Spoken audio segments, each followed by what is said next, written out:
Awesome. Well, welcome guys back to the most amazing gaming channel in the world. Today we're going to be going over the Season 3 revisit on Artemis because a lot has changed. I guess it's patch 3.14, possibly 3.15. Well, update on her because I know that, like I said, just so much has been changed and taken out and things like that. So, to get started, the first thing that I do want to say as well, couple more things. If you haven't already, go follow the Twitch and Twitter down below in the description box. The level up process will also be there. And I see her more in a joust setting, unless she can have someone that can really keep her mana high, say like a Sylvanas or maybe a Geb who also has some pretty good lane clear. She's not going to be very viable in modes like Conquest because people like Neith or Anhur or Rama will have better lane clear. Even a Hao Yi, she's very good, but you're going to need to get to the late game with her. So the first thing that I do like to upgrade is going to be the 3. It's definitely the most needed. The second one they do go into is the 2, and then I go back into the 3. Now you need to level up the 3 because you need to have some sort of lane clear, and you're not going to be able to do it with just your normal Vengeful Assault, your 2 there. At level 4 though, you do want to go into your 1. Get your ult, and you want to upgrade that whenever possible because it increases the stun and the damage, which is quite helpful. Finish off going into your 3. At this point though, you will want to go into your 2. Your 2 is a very good kind of escape slash chase because it does give you a 20% movement speed. Upgrading the 2 also increases the duration, so your traps aren't very awesome. So you don't really need to upgrade it. So at level 9, upgrade the ult, then go back into your 3, and then start upgrading the 2. And then lastly, you will want to upgrade your 1. Now, one tip that I do have is when placing your traps, I like to set mine just on the inside of tower range, so if they step into it, just to use them. I mean, people do that all the time. It makes no sense why.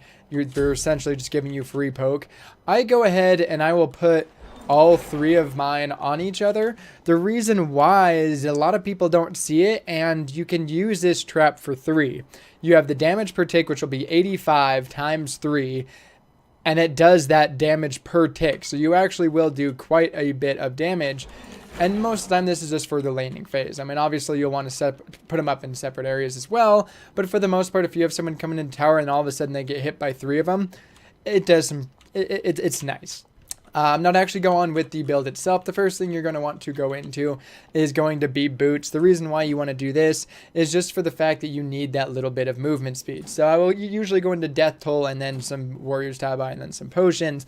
But for the actual build, I like going into warriors tabi, then I go into Asai, and then I pick up hastened.